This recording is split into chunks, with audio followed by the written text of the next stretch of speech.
مولانا طارق میر صاحب بہت نیک، پرہیزگار، خوش اخلاق، ملنسار آدمی ہیں. باقی ان کی کچھ علمی چیزوں سے علماء کو اختلاف ہے، وہ ہوتا ہے علماء کو، تو ان بعض چیزیں ان کی علمی ہیں جن سے اختلاف ہو سکتا ہے. اب پورا آپ دنیا میں جاؤ گے کہ پورا ایک سے لے کے پورے 100 نمبر تو دنیا میں پیغمبروں کے علاوہ کسی کو نہیں دے سکتے بھائی. مولانا طارق میر صاحب کی اتنی خدمات ہیں، اتنے ان کے، اب تو بیچارے عمر زیادہ ہو گئی، اس طرح بول نہیں سکتے وہ. ہمیں یاد ہے جوانی میں ہم ان کے بیان سن چیخیں نکال دیتے تھے یار، کیسی کیسی لوگوں کی زندگیاں تبدیل ہوئی ہیں. اللہ کی بڑائی جب بیان کرتے تو ایسی اللہ کی دل میں بڑائی بیٹھتی، لوگ ان کا مذاق اڑا رہے ہیں. اب تو ہمیں اپنے ان اسکالرس کو بڑھاپے میں ان کا دیکھو، بڑھاپا خود ایک ایسی چیز ہے کہ جس کی وجہ سے اس کے ویسے ہی سب کچھ اللہ معاف کر دیتا ہے اس کا. تو اور شریعت میں حکم ہے ان من اجلاء اللہ اکرام الشیب المسلم، جب عمر زیادہ ہو جاتی ہے تو اس کا اکرام کا حکم ہے. تو اپنے جو بڑے لوگ ہوتے ہیں نا، ان سے غلطیاں بھی ہوں تو بس چشم پوشی سے کام لو. میں نہیں کہہ رہا غلطی کو صحیح مت کہو، اس غلطی میں ان کا ساتھ مت دو. غلط کو صحیح کبھی بھی نہیں کہا جائے گا، چاہے آپ کا ابا ہی کر رہا ہو وہ. لیکن اللہ بھی ابھی کبھی اصول ہے، قیامت کے دن نیکیاں اور برائیاں تولی جائیں گی. نیکیاں زیادہ ہوں گی تو اللہ نیکی شمار کریں گے. اللہ یہ نہیں کہیں گے چونکہ 2-4 گڑبڑ بھی کر آیا تو اب تو یہ کیوں کی تو نے. اللہ کیا میاں کا بھی اصول ہے بھائی، نیکی کا پلڑا زیادہ ہے تو نیک آدمی ہے.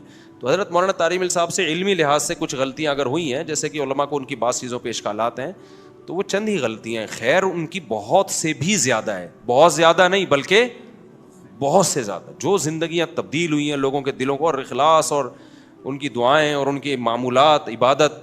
تو اس لیے ہم لوگ بہت زیادہ غلو کرتے ہیں. جب تھوڑی سی کسی سے کوئی غلطی ہوتی ہے تو ہم اس کو چھوڑتے نہیں ہیں.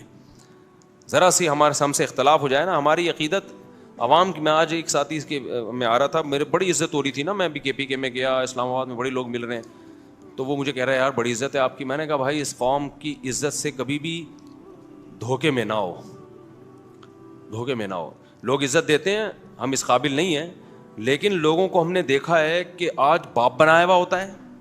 ذرا سی کوئی چیز سامنے آ گئی نا، مثال کے طور پر مجھے دیکھ لیا کہ میں لال بتی سگنل توڑتا ہوا جا رہا ہوں، ہو سکتا ہے مجھے پتا، میرے بے خیالی میں یہ کام ہو گیا ہو، غلط ہے، ایک ویڈیو آ جائے گی اور جو عزت آسمان تک پہنچی ہوئی ہے نا وہ دھڑام سے نیچے. پھر ہم 100 دفعہ بولتے رہیں گے یار مجھے پتا نہیں. ابے لوگوں کو بولتے ہو سگنل نہیں توڑنا چاہیے، خود کیا کر رہے ہو؟ ابے لوگوں کو یہ بولتے، ابے یہ مولوی، ایسی میمز بنے گی. میں نے کہا یہ جو آسمان کی بلندی میں پہنچے ہوئے ہیں نا، دھڑام سے نیچے. تو میں نے کہا بھائی یہ بڑا یہ عزت اللہ، ہم تو اس قابل نہیں ہیں. بہرحال ایک نعمت ہے اللہ کی، لیکن اس سے دھوکے میں نہیں آنا چاہیے. 2 منٹ میں ہماری قوم کیا کرتی ہے؟ دھڑام سے نیچے. ایسا ہوا ہے، ماضی میں بھی بہت سے لوگوں کے ساتھ ہوا ہے. تو اس لیے اتنی جلدی نہیں کسی سے بدگمان ہو جایا کرو. زیادہ سے زیادہ یہی ہوگا سگنل ہی توڑا ہوگا نا تو غلط ہے. مولوی صاحب سے بولا آپ پہ یہ چیزیں سوٹ نہیں کرتی، تو مولوی صاحب کو چاہیے اعتراف کریں بھائی آئندہ نہیں کروں گا، کائنڈلی آپ لوگ کیا کر دیں، معاف کر دیں. ہوا و حرص والا دل بدل دے، میرا غفلت میں ڈوبا دل بدل دے. عمل کو فوکس کریں. یہ جو مذہبی لوگ فتوے لگاتے ہیں نا، ذرا ذرا سی باتوں پہ گستاخی کے فتوے، یہ آپ کے لیے عذاب جان بن جائیں گے، خود مذہبی لوگوں کے لیے عذاب بن جائیں گے. کیونکہ ایسے الفاظ ہر آدمی استعمال کرتا ہے. ذرا سی زبان کسی کی لڑکھڑا گئی، ذرا سی دائیں بائیں ہو گئی، یہ کیوں نہیں بولا، تو یہ والا لفظ کیوں نہیں بولا، تو یہ بے ادبی، یہ گستاخی. اتنا گستاخی کا مفہوم اتنا وسیع کر لیا ہے کہ آج آپ جن لوگوں پر فتوے لگا رہے ہو کل آپ کے اوپر بھی لگیں گے. تو ایسی غلطیاں ہمیں ملتی ہیں، اسلاف میں بھی ملتی ہیں. یہ لفظ کہہ رہے تھے تو وہ کہہ دیا، تو اس کے بجائے یوں کہہ دیا. بیان سے پہلے میں چھوٹی سی اس کی ایک مثال دوں. حضرت عبداللہ ابن مسعود رضی اللہ تعالی عنہ کو کسی نے بتایا کہ یہ جو حضرت خضر علیہ السلام اور موسیٰ علیہ السلام کا قرآن میں واقعہ ہے نا، کہ حضرت موسیٰ علیہ السلام کہاں گئے؟ خضر علیہ السلام سے ملنے کے لیے. کسی نے بتایا کہ فلاں شخص یہ کہتا ہے، حالانکہ وہ فلاں بھی بڑے عالم تھے، وہ یہ کہتے ہیں کہ یہ وہ والے موسیٰ نہیں ہیں، یہ کوئی اور موسیٰ ہیں. عبداللہ بن مسعود غضبناک ہوئے، انہوں نے فرمایا کذب عدو اللہ، اللہ کے دشمن نے غلط کہا ہے، جھوٹ کہا ہے. غضبناک ہو گئے کہ موسیٰ کلیم اللہ جو تھے ان کو کوئی اور موسیٰ بنا دیا. اب حضرت عبداللہ بن مسعود نے جن کے بارے میں کہا نا وہ بھی بڑے پہنچے ہوئے تھے. اب سوال پیدا تو ان کو اللہ کا دشمن کیوں کہہ دیا؟ اللہ کا دشمن تو کیا ہوتا ہے؟ کافر ہوتا ہے. کذبہ کا معنی جھوٹ، جبکہ وہ ثقہ ہے، نہ وہ اللہ کے دشمن ہے بلکہ وہ تو مسلمان ہیں، اور ساری امت کا عقیدہ ہے کہ وہ کیا ہیں، مسلمان بھی ہیں، نیک بھی ہیں۔ تو اب بہت سے لوگ عبداللہ بن مسعود رضی اللہ تعالیٰ عنہ کی بات کے مطلب لے کے اس کی تشریحات ہو رہی ہیں، ان کا یہ مطلب تھا تو یہ مطلب تھا۔ ہمارے حضرت نے فرمایا کوئی مطلب نہیں تھا، غیرت میں ایک بات انہوں نے کہہ دی ہے، ٹھیک ہے نا۔ اس کی حقیقت مراد نہیں ہے کہ آپ اللہ کے دشمن کا ترجمہ کریں اللہ کے لفظ دشمن کے ساتھ، تو دشمن تو کافر ہوتا ہے بھائی۔ وہ ایک غیرت میں ایک بات کہہ دی کہ بھائی جو موسیٰ تھے وہ وہی موسیٰ ہیں، کوئی اور نہیں ہے۔ تو اب یہ نہیں کہ اس کو آپ اللہ کا دشمن کا مطلب وہ بالکل اس پہ وہی فٹ کریں کہ بعض دفعہ انسان غضب کی کیفیات میں ہوتا ہے، تھوڑا سخت الفاظ استعمال کر لیتا ہے، آپ پکڑ کے بیٹھے ہوئے کہ اس کا یہ مطلب ہے، کوئی مطلب نہیں ہے۔ عبداللہ بن مسعود بھی ان کو مانتے تھے، نیک آدمی ہیں، بس ان کی بات کو سختی سے انہوں نے رد کر دیا۔ ہمارے دور میں اگر ایسا ہوتا ہم کہتے ہیں اس نے چونکہ فلاں کو اللہ کا دشمن کہا ہے، اب حدیثیں بھی کوٹ کرتے ہیں ہم، اللہ کا دشمن تو کافر ہوتا ہے۔ اور دوسری حدیث بخاری کی، جو بخاری یا مسلم کی حدیث نمبر، جو کسی مسلمان کو کافر کہے سامنے والا کافر نہ ہو تو یہ خود کیا ہو جاتا ہے، کافر۔ اب یہ بال کی کیا اتار لی جا رہی ہے، کھال۔ اور یہ فتنہ، حوالے ہوں گے، حدیثوں کے حوالے بھی مل جائیں گے۔ ہم نے علماء سے بارہا سنا ہے کہ علم کی ایک بات اگر آپ کے پاس ہے تو اس میں 99 گنا عقل زیادہ ہوگی، تو وہ علم آپ صحیح استعمال کرو گے۔ علم جتنا ہے عقل اتنی نہیں ہے تو وہ علم آپ کو غلط گائیڈ کرے گا۔ سمجھ میں نہیں، ابھی بیان شروع نہیں ہوا ہے، یہ تو میں ویسے ہی شروع میں سلاد رائتا بھی ہوتا ہے نا، کھانے سے پہلے کیا پیش کیا جاتا ہے، سیلڈ وغیرہ پیش کیا جاتا ہے، رائتا پیش کیا جاتا ہے، تھوڑا سا سوپ پیش کیا جاتا ہے، بڑی محفلوں میں یہ ہوتا ہے۔ تو ہم بھی بیان سے پہلے تھوڑا سیلڈ رائتا وغیرہ پیش کرتے ہیں۔ بعض جگہ یہ سیلڈ زیادہ ہوتا ہے، کھانا کم ہوتا ہے۔ ترکی میں پوری، جیسے ہم اپنے بکرے دمبے کے سامنے رکھتے ہیں نا گھاس پھوس، ترکی میں آپ ہوٹل میں جائیں گے ٹرے میں آپ کے سامنے ایسے ہی گھاس پھوس لا کے رکھ دیں گے۔ آدمی کہے گا میں کو بکرا ہوں مجھے کیا کھلا رہے ہو، وہ کھاتے ہیں سیلڈ، بہت کھاتے ہیں۔ خیر، تو اس لیے جو لوگ امت میں جوڑ پیدا کرنا چاہتے ہیں ان کا علم کا بیان کرنے کا انداز مختلف ہوتا ہے، جو توڑنا چاہتے ہیں وہ بھی دلائل سب کے سیم ہوتے ہیں، ایک ہی دلیل سے آپ توڑ بھی سکتے ہو، اسی دلیل سے آپ جوڑ بھی سکتے ہو، یہ آپ کا مزاج ہے کہ آپ چاہتے کیا ہو۔ ہر دلیل میں یہ صلاحیت ہوتی ہے کہ آپ آگ بھی لگا سکتے ہو اور آپ لوگوں کو جوڑ بھی سکتے ہو اس سے۔ تو اس کی بہت ساری مثالیں ہیں، پھر میں دوں گا تو میرا ٹاپک سارا چینج ہو جائے گا۔ دیکھو اس کی میں ایک مثال دوں، اکثر میاں بیوی کی لڑائیاں ہوتی ہیں نا، لوگ سلو کرواتے ہیں، تو آپ کا پھڈا، میاں بیوی کا پھڈا ہوا، شوہر کو جا کے آپ نے شوہر کے حقوق سمجھانا شروع کر دیے قرآن و حدیث کی روشنی میں کہ تمہارا بیوی پر کے اوپر یہ حق ہے۔ حدیث کا ریفرنس بھی ہے، بخاری میں، مسلم میں، سارے ریفرنس بھی۔ پہلے ہی پھڈا چل رہا ہے ان کا، پہلے ہی آپس میں کیا ہو رہی ہے، لڑائی ہو رہی ہے۔ آپ نے ریفرنس دیا کہ تمہارا تو اتنا بڑا حق ہے کہ نبی نے فرمایا اگر عورت کو سجدے کی اجازت ہوتی تو حکم دیا جاتا کس کو سجدہ کرے، شوہر۔ بات بھی، حدیث بھی صحیح ہے، ریفرنس بھی صحیح ہے۔ شوہر یہ سن کر غصہ ٹھنڈا ہوگا یا بھڑکے گا، بھڑک جائے گا، یار ہمیں تو پتہ ہی نہیں تھا، ہم نے تو 2 لگائے، ہمیں تو 4 لگانے چاہیے تھے تھپڑ اس کے، میں اتنا بڑا آدمی اور اس سے تمیز سے بات نہیں کر رہی ہے، میں اتنا عظیم الشان انسان ہوں، ٹھیک ہے نا، میری اتنی ویلیو ہے کہ اگر سجدے کا حکم ہوتا کسی کو تو عورت کو حکم ہوتا کس کو سجدہ کرے، مجھ کو، اور میری بیوی سجدہ تو دور کی بات تمیز سے بات نہیں کر رہی ہے، ایک دم تیش میں آئے گا صحیح بخاری کی روشنی میں، حقیقت بتا رہا ہوں۔ اور آپ بیوی کو جا کے بھڑکایا آپ نے کہ نبی صلی اللہ علیہ وسلم کا ارشاد ہے خیرکم خیرکم لأہلہ، حدیث کا ترجمہ بھی آپ نے کیا، پہلے لفظی ترجمہ کیا کہ حدیث میں آتا ہے سب سے بہتر انسان وہ ہے جو اپنی بیوی کے لیے سب سے بہتر ہے۔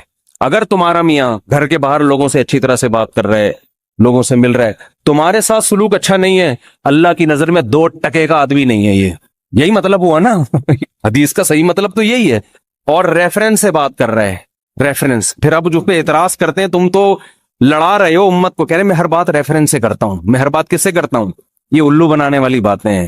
کون سا ریفرنس کس وقت پیش کرنا ہے، اس کے لیے کیا ہونی چاہیے، بصیرت۔ یہ ریفرنس یہاں پیش کرنے کا نہیں ہے، اس کو آپ اور ورگلا رہے ہیں کہ یہ تم سے 2 تھپڑ لگائے تھے، نبی تو کہہ رہے ہیں کہ تم میں سب سے بہتر وہ ہے جو بیوی سے اچھے اخلاق سے بات کرے۔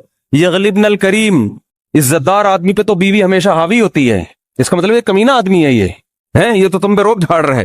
اور حدیث کا حوالہ آپ نے بلکہ کتابیں بھی دکھا دی، یہ لکھا، میں نہیں کہہ رہا، یہ لکھا ہوا ہے۔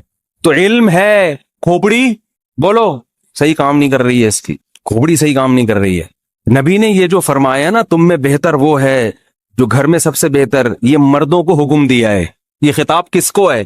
یہ بیویوں کو نہیں، آپ نے عورتوں میں خواتین میں بیان نہیں کیا، یہ ان کو سکھایا ہے. اور عورت کو خطاب کیا کہ یہ سجدے کی اجازت ہوتی تو کس کو حکم دیتا؟ تمہیں حکم دیتا اس کو سجدہ کرو. آپ کیا کر رہے ہیں؟ ادھر والا ادھر لگا رہے ہیں، ادھر والا ادھر لگا، پھڈا ہو رہا ہے. عقل مند ہو گئے آپ تو آپ شوہر کو سمجھاؤ گے بھائی تو جھگڑ رہا ہے. دیکھو نبی صلی اللہ علیہ وسلم نے فرمایا اللہ نے عورت کو ٹیڑھی پسلی سے پیدا کیا ہے. پورا سیدھا دنیا میں آج کل مرد نہیں ہوتا، عورتیں کہاں سے ہوں گی پوری سیدھی؟ اور حدیث میں آتا ہے رسول اللہ صلی اللہ علیہ وسلم نے فرمایا کہ اذا ذهبت تقیمها، اگر تم پسلی کو سیدھا کرنے میں لگ جاؤ گے تو کسرها، تو توڑ دو گے، وہ سیدھی نہیں ہوگی. الا وان کسرها طلاقها، اور آپ نے فرمایا عورت کو سیدھا کرنے کا مطلب اس کو طلاق دینا ہے، نتیجہ گھر ٹوٹنے پر ہوگا. اگر آپ میں تمیز ہوگی تو یہ والی حدیث ریفرنس کے ساتھ یہ پیش کرو گے اور اس کو جا کے آپ سمجھاؤ گے کہ نبی صلی اللہ علیہ وسلم نے فرمایا جس عورت کا شوہر ناراض ہو کے رات کو سو جائے اس عورت کی تہجد بھی اللہ قبول نہیں کرتا. ریفرنس ٹھیک ہے نا، یہ ریفرنس میں اپنی طرف سے نہیں کہہ رہا. اب بات سے بات چل نکلی ہے تو کچھ حدیثیں اسی اصول سے حل ہو جاتی ہیں، بہت سی حدیثیں اسی اصول سے حل ہو جاتی. نبی صلی اللہ علیہ وسلم نے فرمایا، آج کل آپ نے دیکھا ہوگا بہت سے لوگ گناہ کرتے ہیں، کبیرہ گناہ کر رہے ہیں، گناہ پہ گناہ. جب ان کو اللہ کے عذاب سے ڈرایا جاتا ہے کہ یار اس پہ پکڑ ہے، آخرت میں عذاب ہے، کیا کر رہے ہو؟ دلیل دیتے ہیں کہ اللہ نے، ایک عورت نے، ایک شخص نے پیاسے کتے کو پانی پلایا، اس پہ اللہ نے اس کے سارے گناہوں کو معاف کر دیا. تو میں بھی کچھ عیدی سینٹر میں 2-4 دیکھیں دیکھے آپ، میں تو کتے نہیں، میں تو انسانوں کو پانی پلا رہا ہوں، پانی بھی نہیں کھانا کھلا رہا ہوں. اور وہ مدرسہ بھی میں نے کھولا ہوا ہے اور وہ ٹرسٹ میں نے کھولا ہوا ہے اور میں وہ جو ہے ممانی میری بیوہ ہو گئی ہیں ان کو بھی خرچ کرتا ہوں. تو میں تو ایک کتے پہ جب بخشش ہو سکتی ہے جب ایک کتے پہ انسان کی بخشش ہو سکتی ہے تو ممانی بہرحال کتے سے تو فرض کرو ممانی کسی کی بیوہ ہوئی ہو، اللہ نہ کرے کسی کی بیوہ ہوئی ہو، ایک مثال دے رہا ہوں، وہ کتے سے تو بہرحال بہتر ہے نا. تو میری تو اللہ بخشش انشاءاللہ پوری امید ہے کرے گا. سمجھتے ہو؟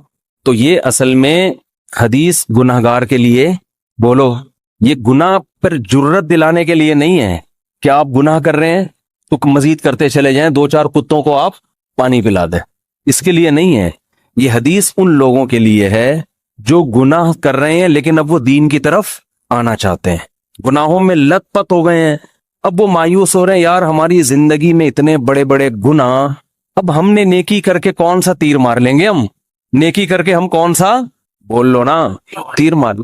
اتنے بڑے بڑے گناہ ہیں، ہم نے تو لوگوں کے منہ سے نوالے چھینے، تو اب کیا کتے کو پانی پلا کے کیا ہو جائے گا؟ تو اس کو کہا جا رہا ہے کسی نیکی کو حقیر آؤ، تھوڑا ہمت کرو. بعض دفعہ کتوں کو پانی پلانے پہ بھی کیا ہو جاتی ہے، بعض دفعہ ہوتا ہے، یہ ہمیشہ نہیں ہوتا، بعض دفعہ اس پہ بھی ہو جاتا ہے.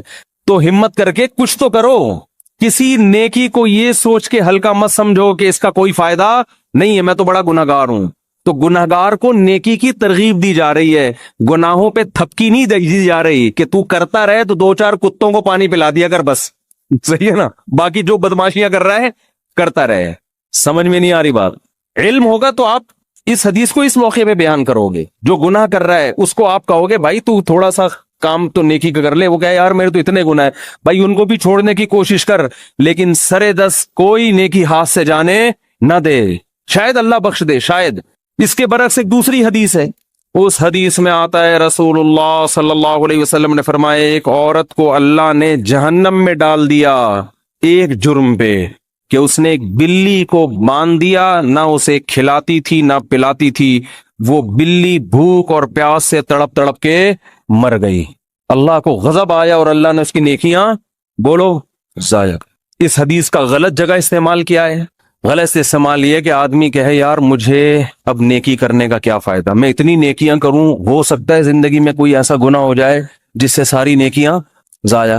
یار وہ جب ایک بلی کو بھوکا مارنے پر اتنی ساری نیکیاں اللہ نے برباد کر دی، تو ہم تو اس سے بڑے بڑے، ہم نے تو فلاں کو یتیم کا پیسہ کھایا ہوا ہے، ہم نے تو یہ کیا ہوا ہے، یہ کیا ہوا ہے، پتہ نہیں یار بخشش کا کوئی چانس نہیں ہے.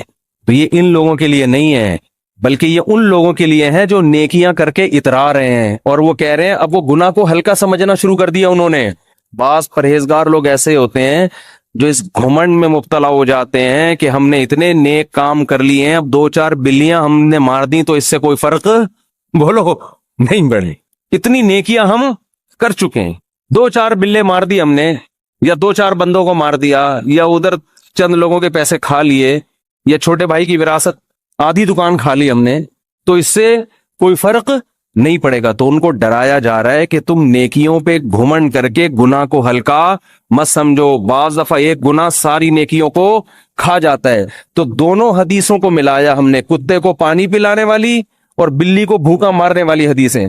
تو ان دونوں کا صحیح مطلب کیا نکلے گا؟ صحیح مطلب یہ ہے کہ نیک آدمی نیکی پر مضبوط رہے, گناہ کے قریب مت جائے, اور گناہگار آدمی مایوس نہ ہو, آج نیکیوں کی طرف آنا شروع ہو جائے. بہت مشکل ہے بات سمجھانا اس زمانے. بات آ رہی ہے سمجھ میں کہ نہیں آ رہی ہے؟ تو یہ ہے کون سی حدیث کہاں پہ